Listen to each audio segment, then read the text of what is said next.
में कई ऐसे स्टार्टअप हैं जो सरकार के साथ मिलकर देश और दुनिया की समस्याओं का समाधान खोज रहे हैं। वाणिज्य मंत्रालय के साथ जुड़े स्टार्टअप सरकार से जेम पोर्टल के साथ जुड़े हैं, जहां उन्हें नए ऑर्डर्स मिलने में मदद मिल रही है। 37,000 से ज्यादा स्टार्टअप्स इस प्लेटफॉर्म का हिस्सा हैं। Government e market place GeM के सीईओ प्रशांत कुमार सिंह के साथ खास बातचीत की हमारे संवाददाता अजय मिश्र ने।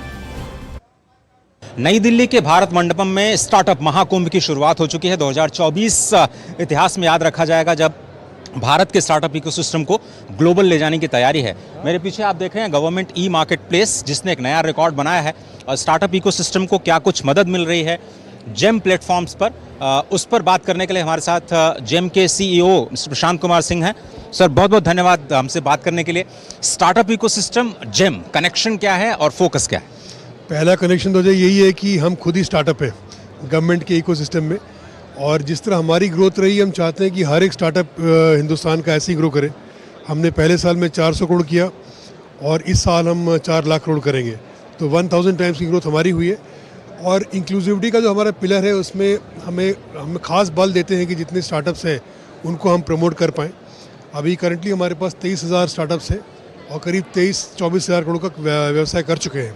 आपने जैसे कहा कि गवर्नमेंट ई मार्केट प्लेस खुद में एक स्टार्टअप है, आपने शुरुआत की और आज कई सारे माइलस्टोन्स आपने ऐसा सही क्या किया जो इस स्केल पर पहुंचे, और कैसे आपने टेक्नोलॉजी का इस्तेमाल किया जिसने इस हाइट तक पहुंचाया है जेम को? हमारा जो मेन सक्सेस का फैक्टर है वो टेक्नोलॉजी है और हमारी अंडरस्टैंडिंग ऑफ द टेक्नोलॉजी है।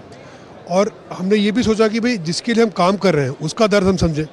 तो जितने बायर्स थे, सेलर्स थे, उनसे हमने सीखा उनको क्या चाहिए, क्या उनको अड़चनें आ रही हैं, और टेक्नोलॉजी के माध्यम से वो सब दूर किया और बहुत कन्विंसिंग लगी। बट हमने ये देखा कि एक बार जो हमारे पोर्टल पे आ जाता है वो फिर स्टिक करता है, बिकॉज उसको एडवांटेज दिखता है। यहाँ पे जो स्टार्टअप्स हैं वो आपके साथ कैसे जुड़ रहे हैं, उनको आप किस तरह की फैसिलिटीज़ प्रोवाइड कर रहे हैं, और जेम कैसे एक और विंग दे रहा है उनको अगली उड़ान के लिए? स्टार्टअप्स जो DPIIT में रजिस्टर होते हैं वो हमारे यहाँ पोर्ट आउट हो जाते हैं, हमारे पास आ जाते हैं। इसके अलावा हमने ये भी किया है, हमने अपना एक स्टार्टअप रनवे लॉन्च किया है। रनवे क्यों बोलते हैं कि ये वो प्रोडक्ट होंगे जो कि अदरवाइज मार्केट में अवेलेबल नहीं है, कुछ इनोवेटिव प्रोडक्ट है। अब जैसे एक एग्जांपल देना चाहूँगा आपको, एक स्टार्टअप ने बनाया था एक रोबोटिक स्कैवेंजिंग मशीन। तो वैसा कोई मशीन थी नहीं, तो गवर्नमेंट बायर कैसे खरीदेगा? लोग बोलेंगे भाई तुम पास परचेज हिस्ट्री दिखाओ, टर्नओवर दिखाओ। तो वो सब स्टार्टअप रनवे में एग्जेम्प्ट है।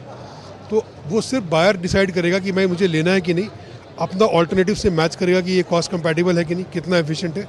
और हमने देखा कि बहुत सक्सेसफुल रहा है ये। कोई टारगेट है सर स्टार्टअप को सेंटर करते हुए जेम का कितना कुछ हो सकता है turnover in terms of investment? कुछ भी मैं तो मैक्सिमम चाहूँगा। अभी जैसे 23,000 कर रहे हैं, पर उस 23,000 में हर वो चीज़ नहीं है इनोवेशन वाला।